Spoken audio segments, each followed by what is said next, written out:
Figure it out. Hello, this is Adam Koralik from Figured Out Productions. The following video is a video of some kind, and I hope you enjoy it. Hey guys, it's Adam here, and welcome to PlayLoad. This is all my video game pickups for the month of October 2024.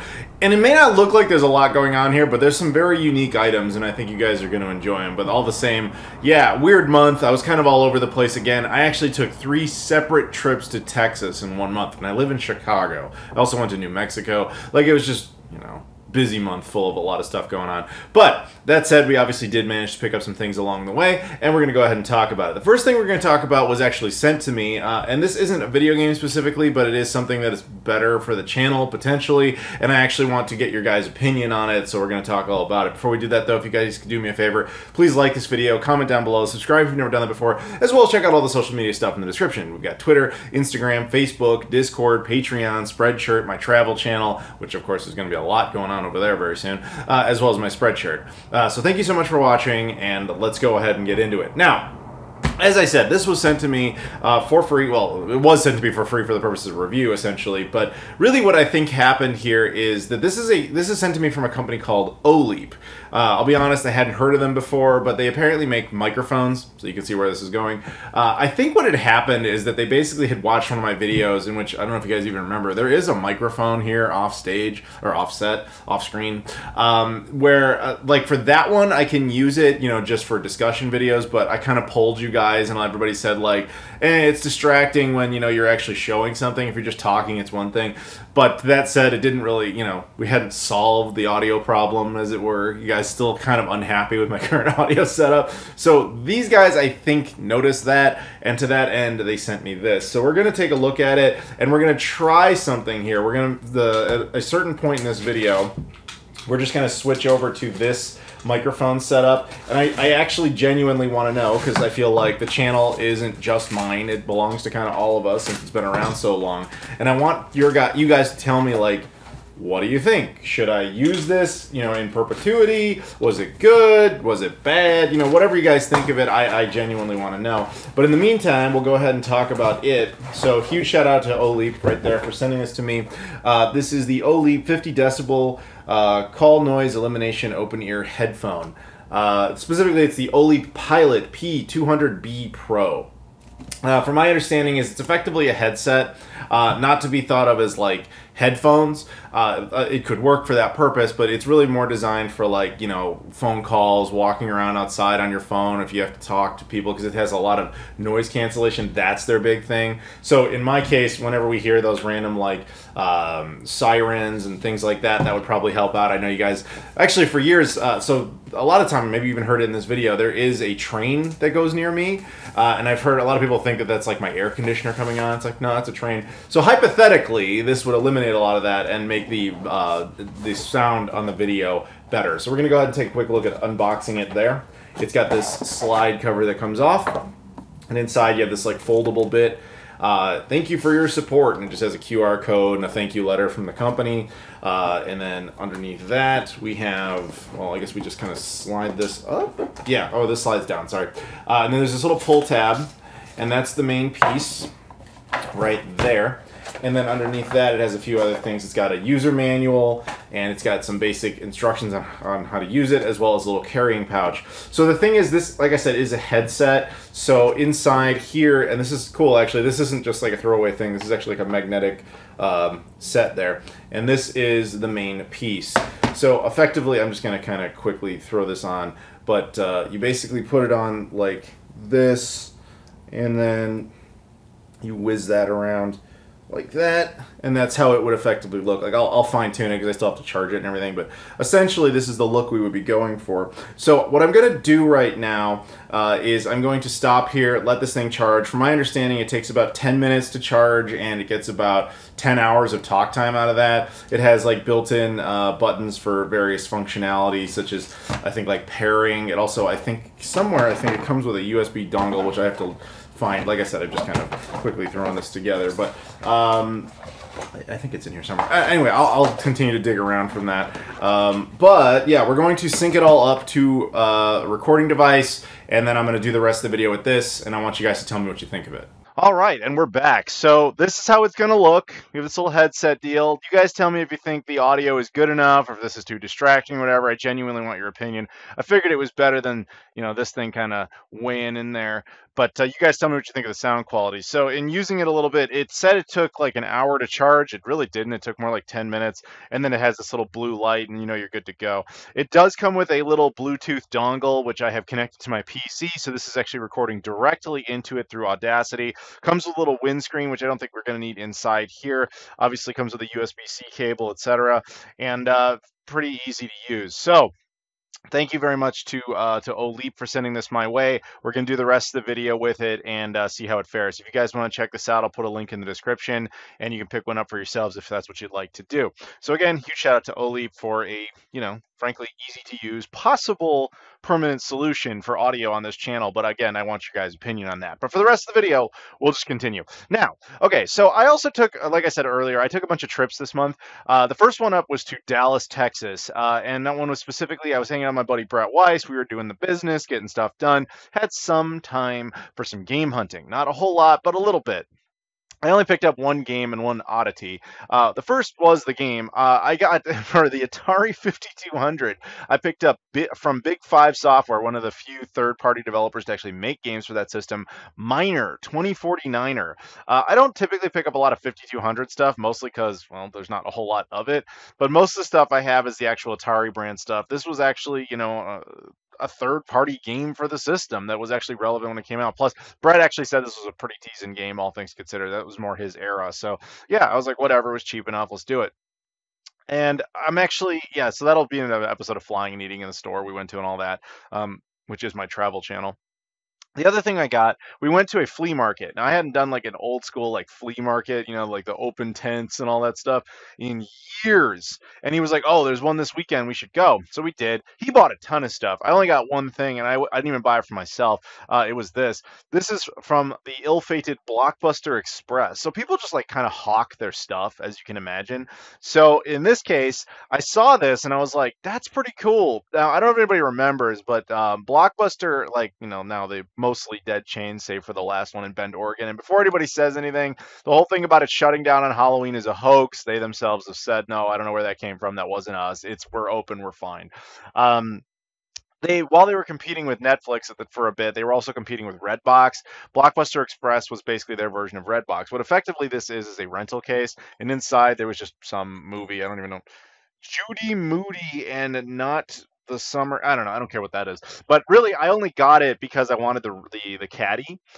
And my intention is I'm actually friends with Sandy, the manager over at the last Blockbuster. And next time I see her, I'm going to make this a donation to her museum there because they have a small museum of Blockbuster history. If you ever go to that Blockbuster, there's some video game stuff in there, a couple of controllers, some Blockbuster exclusive titles. I donated most of that stuff. So I want to add this to it. So that's really the only reason I got that. Now, continuing on, I was also in a few different spots this month. I live in Chicago, but a buddy of mine who lives here as well, we call him Snowman. He's a guy who hangs out in my Discord. He and I had business to take care of down in Springfield, Illinois, the nation's capital, where Abraham Lincoln is, or the nation's capital, the state's capital, apologies, where Abraham Lincoln stuff is. And then we also had to go into Indiana. So we decided to do a little bit of work. We went into a game store in Indiana. And unfortunately, I don't remember the name of it offhand, but it was cool. The guy had a lot of cool stuff. We were hanging with him for a bit, and I had the Sega Pluto prototype with me. And that was the kind of store where you could tell like they would appreciate something like that. So after chit-chatting with them for a bit, I just show it to them, and that always kind of gets people excited whenever they're really into the hobby, and then you go into a store and they see something like that. I can't tell you the amount of times I've done that, where like store owner or manager or whatever is like, "Yeah, wow, you're going to show me something really rare. Ooh, an N64. Never seen one of those." And then they see that, they're like, "Okay, never mind. You're legit." But anyway, so chatting with the guy for a while, we also picked up some stuff. Snowman bought a ton of stuff. I just bought a couple of things. One for the Xbox 360. Risen 2 Dark Waters. No particular reason I got this. Honestly, I'm not like trying to get a full 360 set. There wasn't a game I actually particularly wanted. It's just that, I don't know, I thought it was cool. It was cheap enough. And this was like one of those definitive editions where all the DLC and stuff apparently is all on there and everything. Comes with a soundtrack or something like that, although the soundtrack is a digital code, but whatever. Either way, it was cool to have that.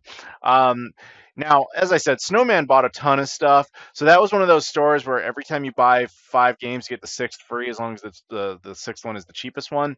So he had done that enough times where he ended up with one free $5 game, but didn't have a game he actually wanted. So he's just like, go find something you want for $5 or less. And the only thing I could find that met that criteria was this from the N64 NFL Quarterback Club 99. Yes, I got a hand egg game. No, I did not particularly want this, but it is a game for the N64 I simply did not have. So it just kind of adds to, I'm not going for a full N64 set, but I guess this chips away at the possibility since the N64 set is not that big, but not, this was never going to be one of the hard ones to find. Got that. Save that for a second. And then I also got this. This was the big item I got there. This is actually a carrying case. Check that out for the Sega Dreamcast. Now, the deal with this was he had actually had this in a store for quite some time on display because he was like, yeah, it's for sale, but like nobody ever comes in asking about it because it just looks like a display item. And we did a little homework and we figured out what it really was is a Blockbuster, fittingly enough, Blockbuster rental case for the Dreamcast. And I'm actually old enough to remember this. So in the summer of '99, while the Dreamcast had been out in Japan, but before it had come out in the United States, Hollywood Video in particular, which was a competing company for Blockbuster, had a big deal with Sega where they were renting out the Dreamcast, and that's how you got the Sonic Adventure limited edition, why that game's so rare, etc. Blockbuster ended up doing the same thing, but to far less fanfare. I remember going into Blockbusters like that summer and leading up to the launch of the Dreamcast being like, can I rent it? Can I rent it? And they were like, it's not in stock. Because like they would always only have like the one. And, I never even got to see it. But when you would rent it, it would come in this case. And then by the time I was like, oh, the system's coming out. Are we able to rent it? And they're like, no, we're not even doing that anymore. Like they didn't do it for very long. And I never even got to see it. But this is apparently the case you got. So inside it has like a foam insert and everything that's specifically shaped for the Dreamcast and, a controller, accessories, that kind of thing. It's not like, super like worth a ton of money or anything. I need to clean it up a little bit, I think. But yeah, it was just cool. The guy cut me a deal on it because he's like, it's been sitting there forever, and you clearly are into weird stuff because I walked in with a Pluto. But yeah, so that was really neat to get just for my Dreamcast collection. Truly an oddity, just a display piece, but it's the history, The actual plastic case of it is just kind of whatever. Now we got one really cool thing. This might get its own video at some point just because of how bizarre it is. This was a gift from Snowman. He gave it to me on behalf of someone else who he had countered for the Apple Pippin. Because there's like 6 of us that actually care about that system. I'm one of them, Snowman's another, and he got it from another one of the 6 that cares about it. Now, one of those guys apparently actually creates software for the Pippin. Okay, and he made this. This is called the Pippin Kickstart. Now, I'm not an expert on what this disk actually does, but from my understanding, it basically is as follows. It's a boot disk that allows the Pippin to essentially read unsigned code. So you might be thinking, oh, does it let it play the burn games? No, the Pippin can already do that. What this does is, again, not an expert on this, but I guess the way Apple designed the Pippin at the time was it effectively was just, the Macintosh hardware of the era, and then it just lacked an operating system. So they installed the operating system on the games, and the Pippin would basically look for that data first, and then once it saw that, it would just kind of run the Mac version of the games. But there's a whole bunch of games for the Mac that were never brought over to the Pippin due to its incredibly short lifespan. So if you take, and my understanding is if you take some of those Mac games and you kind of inject the right type of code into it, repackage it, patch it, whatever you want to think of it as, this, if you boot this first, will allow those games to work, thus opening the Pippin up to a ton of different games. I haven't tried it yet because I don't have any games to go with it.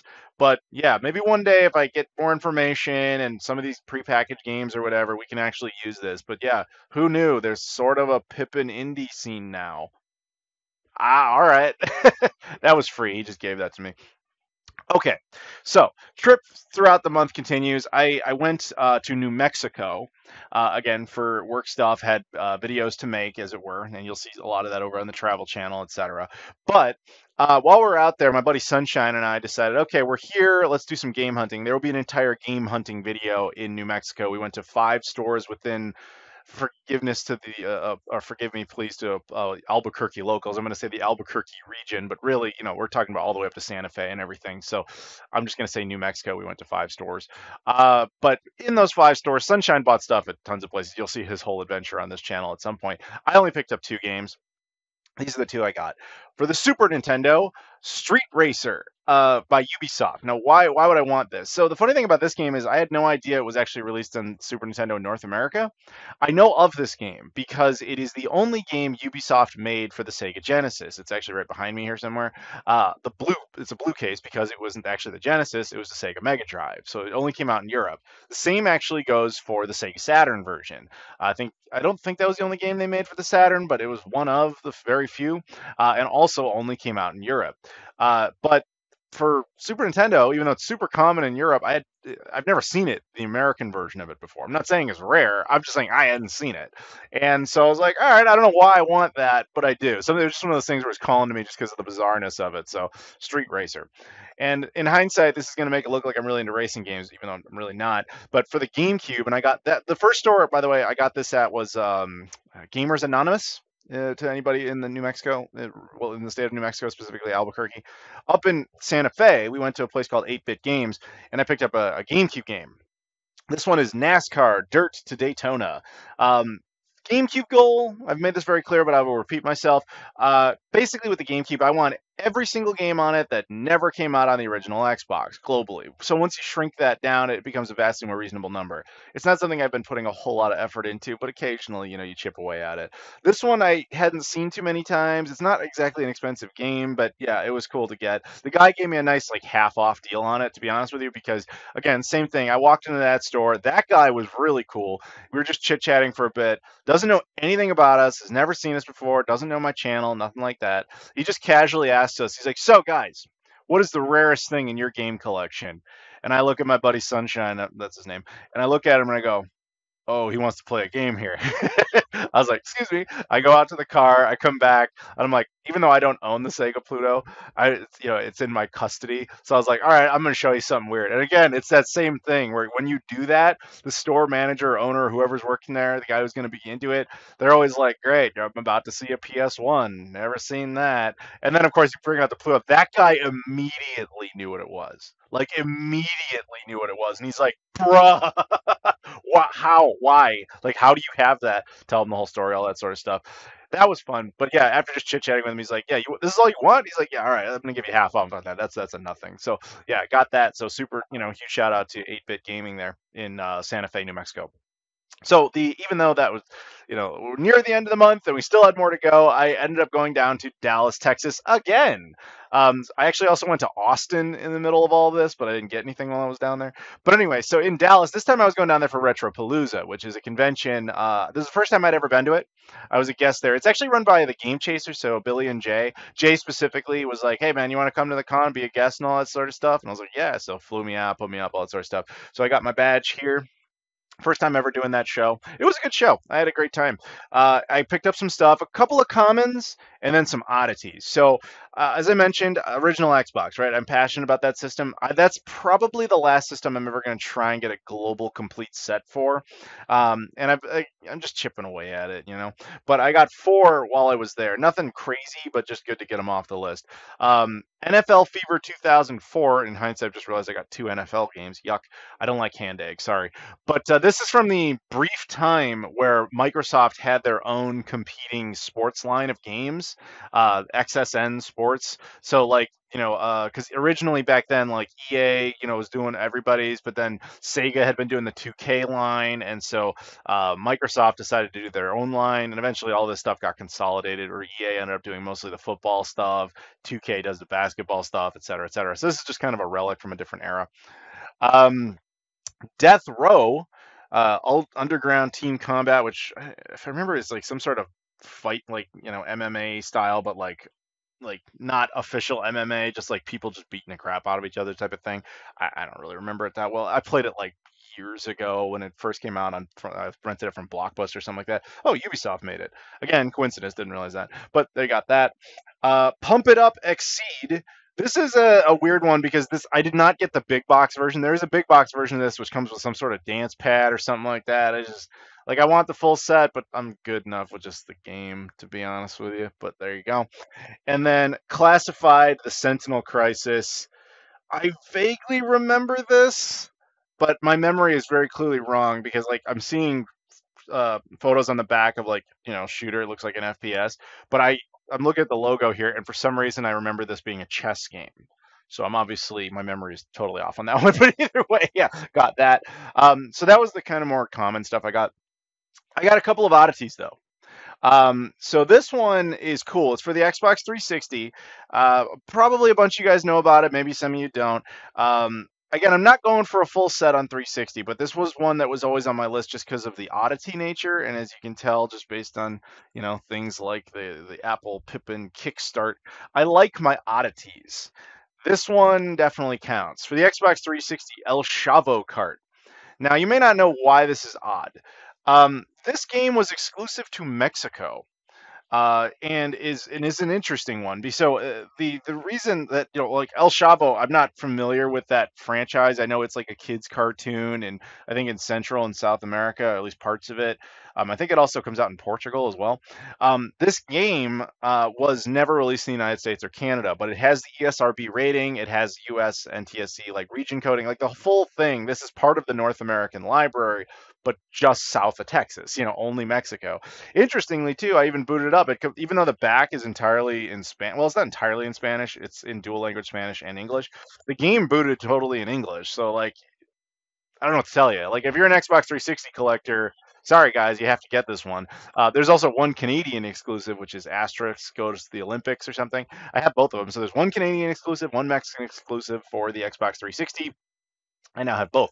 So that was cool. The guy who sold me this actually had a bunch of copies. Very nice guy. He was just like hyping it up. He's like, "Oh, dude," he's like, "I'm from Mexico. Like, I have a whole bunch of stuff. I go back down there all the time. So like, I get Mexican exclusive stuff." He had Mexican exclusive. Like, the El Chavo cart was also on the Wii and the PS3, also only in Mexico. But he was like, "Yeah, I've got some other stuff that only came out down there. Like, there's another Wii game, like some I don't remember the name of it, but it was like some singing game for little girls, stuff like that." And he's like, "Yeah, that only came out in Mexico. People tend to forget about that one."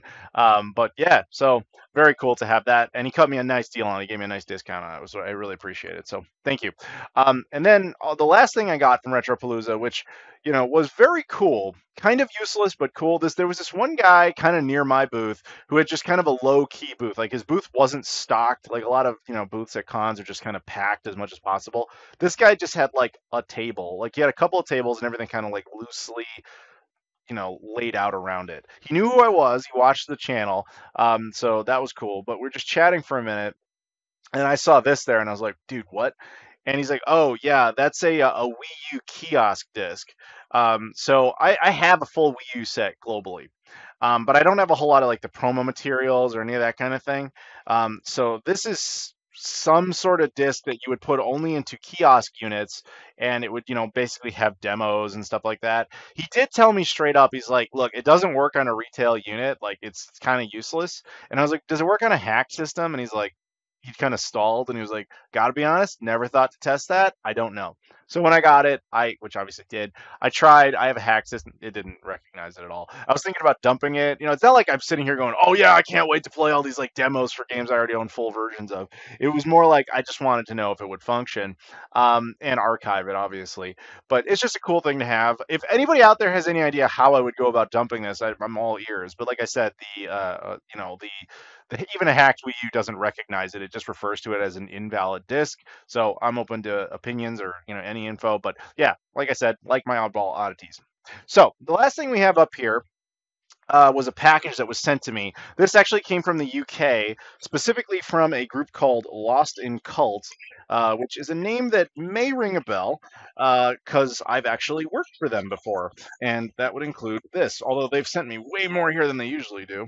All right, so that should be everything. I almost knocked my light over. So inside we got quite a few. This is more robust than it typically is. Packing slip. So there's the thing on the handheld history. So Lost in Cult basically is a British publication that does a lot of retro gaming history and things like that. This time they've included a lot. They included a bunch of like artwork and things. I actually wrote for this specifically. This is the one I wrote on the Nomad. I didn't draw this art or anything. I don't have any drawing skills whatsoever, but I'm sure that one's in here somewhere. So yeah, it comes with a bunch of artwork, and we have, I don't know what all this stuff is. Pamphlets, looks like posters, stickers. Oh, that's a really cool Dreamcast sticker. I like those. Those are neat. I don't know what this is. Yeah, I don't know. It feels like I think it's a calendar. Maybe I'll dive into that later. But the big thing here that I'm the most interested in is the books. I wasn't expecting two of them. Man, this must have cost a pretty penny to ship because this came over from the UK. So inside we have two. We have the Console Chronicles, which I had written for at one point. And in fact, my name's on the back. So this is a hardbound Console Chronicles. I've written a few articles in there. My name's on it. That's cool. And the handheld one specifically, I wrote for this as well. I wrote for the Nomad article, although my name's not on the back here, but it's just because they've kind of condensed. And I think that because I wrote multiple articles for this and only one for this, yeah, either way, it's very cool to see. I'm gonna have to go through those and give them a read later, but yeah, very, very neat to see that. I didn't know they were doing a whole like big one like that. That's really cool. So yeah. Anyway, that will do it. If you guys are interested in picking up the Lost in Cult stuff, I'll put a link in the description. I'll also put a link in the description to the OLEAP headset if you guys are curious about that. But yeah, that'll basically do it here for now. So hopefully you guys enjoyed it. If you guys do me a favor, please like this video, comment down below, subscribe if you've never done that before, as well as check out all the social media stuff in the description. I got Twitter, Instagram, Facebook, Discord, Patreon, Spreadshirt, my travel channel, obviously, where there's going to be a whole lot of adventures from this whole month, trust me, as well as many, many more to go. And Spreadshirt if I didn't already mention that. But yeah, thank you very much for watching, and I'll see you all later.